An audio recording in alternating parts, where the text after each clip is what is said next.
자리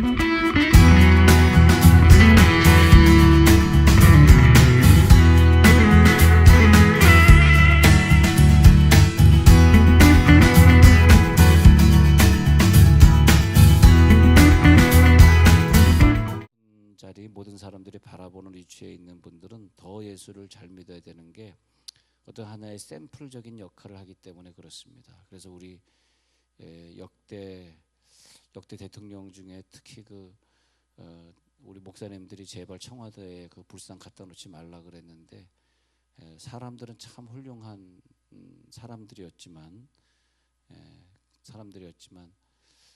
제가 이제 박지만이하고 이제 친구였는데 그 박지만이가 고등학교 때 저희가 고등학교 때 그 어머니가 그 총에 맞아 돌아가셨어요. 그래서 우리가 막 그것 때문에 막 스크럼 짜고 데모했던 그런 어릴 때 기억이 있습니다만은 아무리 그렇게 훌륭하신 인격을 가졌어도 그 불상을 치우지 않고 그러다 두 분 다 비명에 총에 맞아 죽는 사건이라든지 또 그다음에 노무현 씨도 그냥 그때 누굽니까 변양균이가 완전히 불교 신도에게 막 몇십억씩 이렇게 불교에 한 번 줄 때마다 몇십억씩 사실 절에다 갖다 주곤 했습니다. 그런 사건 터지고 막 그랬잖아요. 그러다 그분도 자살해서 죽고 그러면서 비운에 갔는데 여기 보면 성경 그대로 하나님이 이 세상을 다 창조하신 분인데 아주 조그만 인간을 이 세상을 다 창조하시는 하나님이 눈에 보이지도 않은 조그만 인간이 태어났다 죽었는데 그 사람을 이렇게 부처로 섬기고 그러는 것을 하나님이 굉장히 좋아하지 아니하시죠. 그런데 사람이 그럴 때 회개하지 아니하면 하나님이 그의 화를 이미 당기어 예비하셨다 그런 말입니다. 그래서 우리들이 회개를 해야 되는데 우리가 회개할 때 내가 지금 국가 원수를 놓고 회개해야 되니까 국가 원수를 욕하시면은 우리가 회개자가 아닙니다. 회개자는 그분을 위해 회개하는 것입니다. 그분이 나라를 진정으로 사랑하는 자입니다. 그리고 그것이 우리 조상의 죄냐 아니면 국가적으로 어떤 분의 죄냐 아니면 또 우리 식구 중에 현지에 있는 우리 식구의 누구의 죄냐 이것을 보시고 이제 회개하는 겁니다. 회개하면은 그 죄가 없어지면서 우리 가정의 질병이 같이 없어지고 경제적 고통이 같이 없어지는 원리인데 그래서 우리가 이제 성경을 많이 읽다 보면은 회개하라는 그런 내용이 참 많이 나오는 걸 발견하면서 이것이 내가 회개해야 될 문제구나 그렇게 보는 거죠. 회개하다 보면 자기 자신을 바치는 거예요. 회개는 뭐냐? 회개를 정리하려고 그래요 오늘이요. 그래서 우리 지난 주간에 에스더의 회개, 느헤미야의 회개를 쭉 보면서 그 사람들의 공통점이 뭐냐면 자기가 국가를 위해 회개하고 조상의 죄를 회개한 공통점이 있어요. 그런데 그들이 자기 자신을 바치는 겁니다. 자기 자신을 바치는 회개, 그 회개가 있을 때 그래서 사람이 회개하지 아니하면 할 때 회개는 뭐냐면 시간 계속해서 하는 회개를 말한다. 계속해서 하는 회개. 그 회개를 하지 않으면 하나님께서 그 칼을 갈고 계신다. 결코 그 죄는 없어지지 않는데 그 죄가 그 국민에게 가는 거냐? 그러니까 왕의 죄는 국민이 가잖아요. 다윗의 죄가 다윗이 죽는 것이 아니라 국민이 몇몇 명이 죽어버리지 않습니까? 인구조사라는 그 교만 때문에 그런 것처럼 그것이 자식에게 갔느냐, 아니면 이웃에게 갔느냐, 아니면 그 죄가 부모에게 갔느냐 그러잖아요.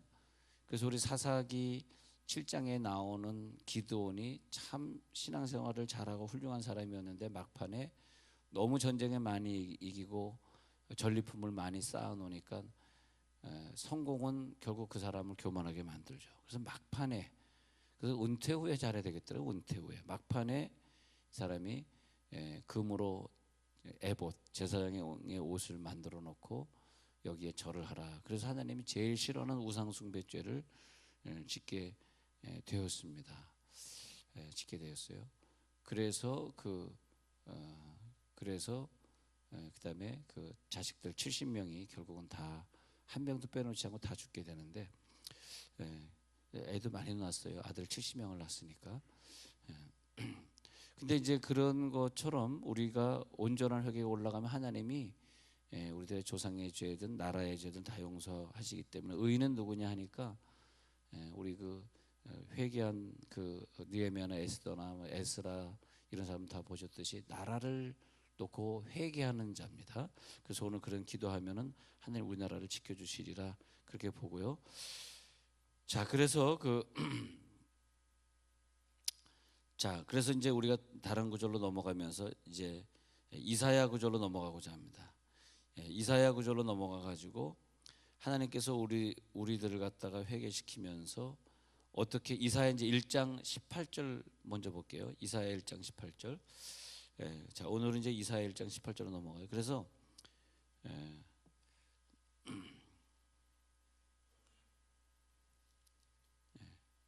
자, 이사야 1장 18절에서 가면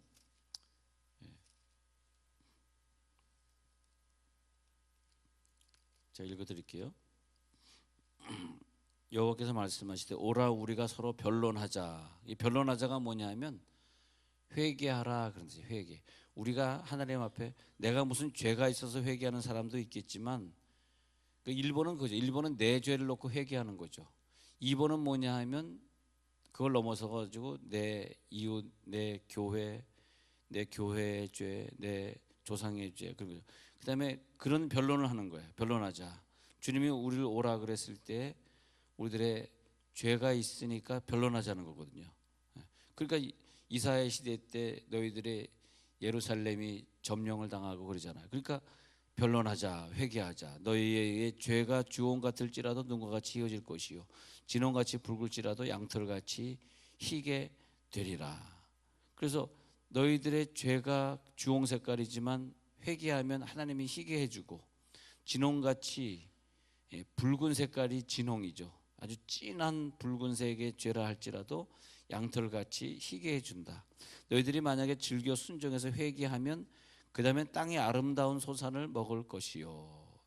요즘 우리나라 얘기하는 것 같습니다. 우리나라가 그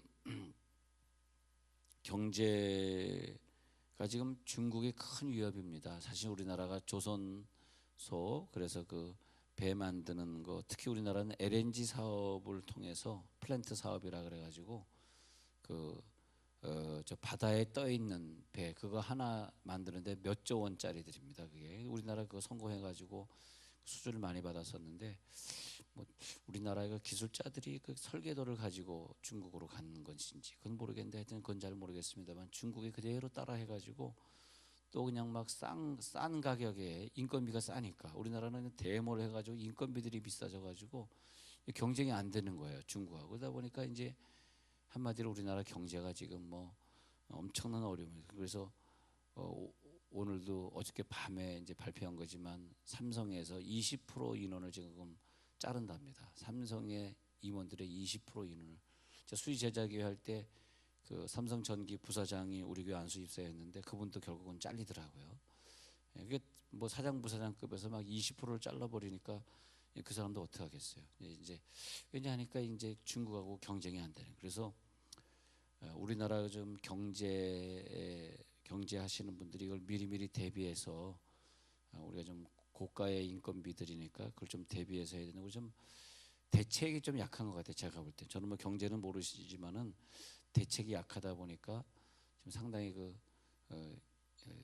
데모는 데모대로 계속 인건비는 올라야 되지. 또 중국은 인건비가 싸니까 말이에요. 우리나라 인건비의 뭐 10분의 1, 뭐 5분의 1밖에 안 되니까.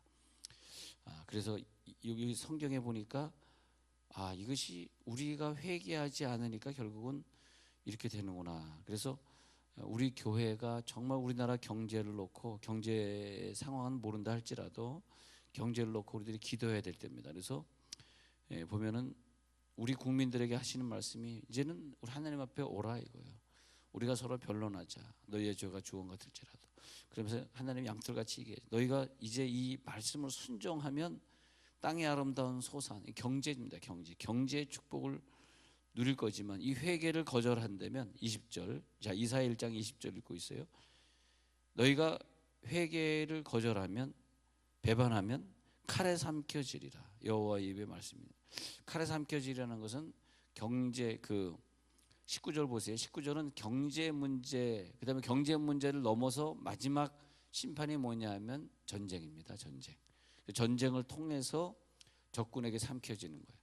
하나님은 먼저 저들에게 경고하실 때 경제 문제를 경고하시고, 그래서 우리가 지금 경제 문제 때문에 결국은 좌지우지 되잖아요.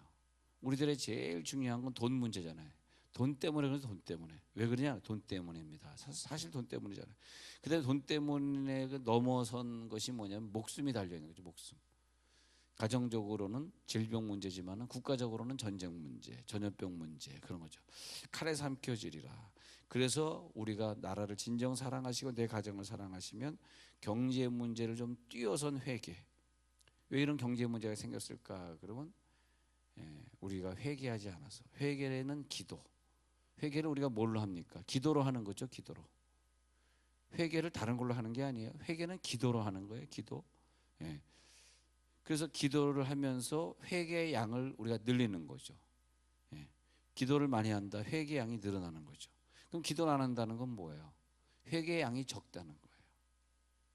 내 가정, 내 조상이 지은 그 죄의 양이 예를 들어서 100인데 내가 기도를 100을 해야지 내 자손의 때에 그것이 내려가지 않는데, 조상들이 우리에게 물려준 죄가 얼마인지 우리 조상들이, 그래서 며칠 전에 어디 신방 갔더니 그 집에 그냥 사람들이 많이 이렇게 계속 죽고 아파서 죽고 막 뭐 그런 것들이 있어. 그래서 종교가 무엇이냐 그러니까 아주 뭐 그냥 불교였다 그러잖아요. 그러니까 그런 죄들이 더 이상 죽음이 없도록 하기 위해서는 조상에게 물려받은 죄가 그 뭐 무당굿하고 뭐 점치고 그러면서 백이란 죄인데, 백이란 죄를 감당하려면 내가 그 백이란 죄를 회개하려고 그러면 그것이 우리 때 일대쯤에 있는 사람들의 기준으로 하루 2-3시간의 기도를 감당할 때 그것이 내 자식이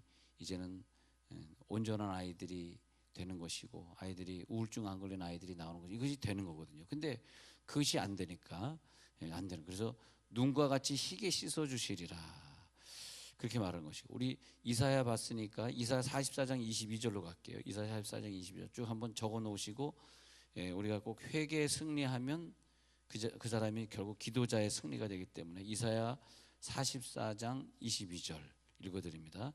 44장 22절. 내가 내 허물을 빽빽한 구름같이 내 죄를 안개같이 없이 하였으니. 그럼 자 보세요.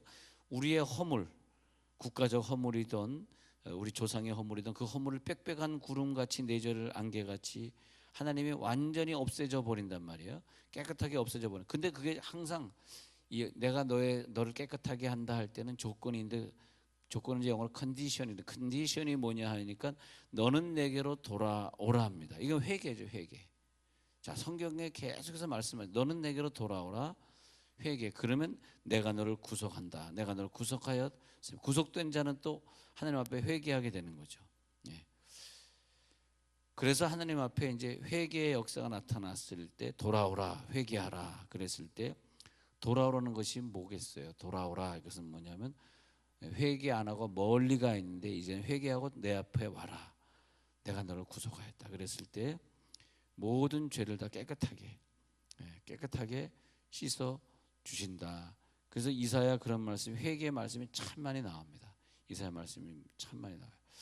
그래서 이사야서를 쭉 읽어보면은 이제는 이 모든 것이 깨끗하게 씻어지는 것을 말하는구나. 그래서 하나님께서 이제 더 이상 우리들의 고통을 완전히 다 가져가시는 것을, 어저께 읽었던 구절은 요한일서 1장 9절에서 만일 우리가 우리 죄를 자백하면 저는 미쁘시고 의로우사 우리 죄를 사하시며 모든 불의에서 우리를 깨끗게 하실 것이요 그랬단 말이에요. 같은 구절입니다. 요한일서 1장 9절은 만일 우리가 우리 죄를 사하면 그 다음에 모든 불의에서 우리를 깨끗게 하실 것이요 그렇게 되겠습니다. 자, 한 구절 더 볼까요? 시편으로도 한번 가서 볼까요? 시편 103편 3절 보겠습니다. 시편 103편 3절. 그리고 이제 기도하면 되겠습니다. 자, 시편 103편 3절에서 그가 내 모든 죄악을 사하시며 내 모든 병을 고치시며 내 생명을 파멸해서 속량하시고 인자와 긍휼로 관을 씌우시며. 근데 이것이 그대로 여러분 삶 속에 이루어질지어다. 자, 우리가 아침에 이걸 이제 학가다 하잖아요. 그러면 우리들이 이걸 중얼거리는 거 하루 종일, 예를 들어서 우리의 모든 죄악을 사하시며 회개하는 자에게 사해 주시고, 그러면 뭐예요? 우리들의 모든 병이 고쳐지는 거죠. 근데 모든 병이든 뭐든 사실은 에, 죄 때문이다. 죄. 근데 목사님 저는 죄가 없는데요. 물론 죄가 없어요. 근데 무슨 죄를 하나님 말씀하시냐면 네가 나라를 위해 기도하지 않은 거야. 아이 그게 무슨 죄예요? 너에게는 죄라는 거예요. 어떤 사람 평생 하도 나라를 위해 한 번도 기도하지 않은 사람들 너무나 많이 있습니다. 하나님 안 믿는데 그분들이 무슨 나라를 위해 기도하겠어? 나라를 위해 욕이나 하겠지? 예, 그런데 나는 아니라는 거예요. 나를 하나님이 구원해 주시고 하나님이 나를 통해서 사역을 하실 때는 저 사람은 나를 위해 한 번도 기도 안 해도 그 사람은 죄가 아니지만 내가 나를 위해 기도의 양을 하루에 1시간 안 한 것은 나에게 큰 죄라는 거예요. 그래서 내가 병이 걸리는 거죠. 근데 그 죄라고 하는 것은 사람마다 다 기준이 다릅니다. 그래서 레위기에 보면 제사장이 죄를 졌을 때는 소를 갖다 바쳐야 되지만 평민이 죄를 지면은 그냥 비둘기만 갖다 바쳐도 되는. 그게 다 다른 거예요. 그래서 그것이 뭐냐면 죄의 값어치들이 다 다르고 죄의 크기가 달라요.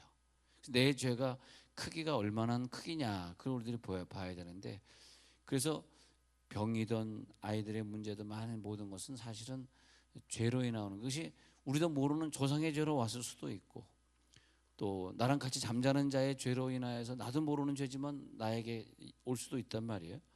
내 죄냐 내 이웃의 죄냐 그럴 때 그 모든 죄악을 내 죄든 내 이웃의 죄든 나라의 죄든 그 모든 죄예요. 그래서 위정자가 죄를 지면은 모든 나라가 다 힘들어지고 그가 태어난 고향에 계속 어려워지고 지진이 나고 그렇게 되는 거거든요. 예, 그러니까 여러분 살면서 저 사람과 나와 같은 고향이야. 근데 저 사람이 자꾸 죄를 져. 그럼 그 고향에서 조금 이사를 갔다가 또 하나님의 진노가 끝나면 또 그 고향으로 다시 이사 가고 하는 게 좀 필요합니다. 왜냐하면 성경을 읽다 보면 그게 깨달아지는 거예요. 괜히 자기 생각으로 고집을 피면서 있다가 괜히 뭐 지진 나고 그럴 필요 없습니다. 예, 요즘은 뭐 땅에 지진은 나지 않지만은 머리에 지진이 많이 나죠.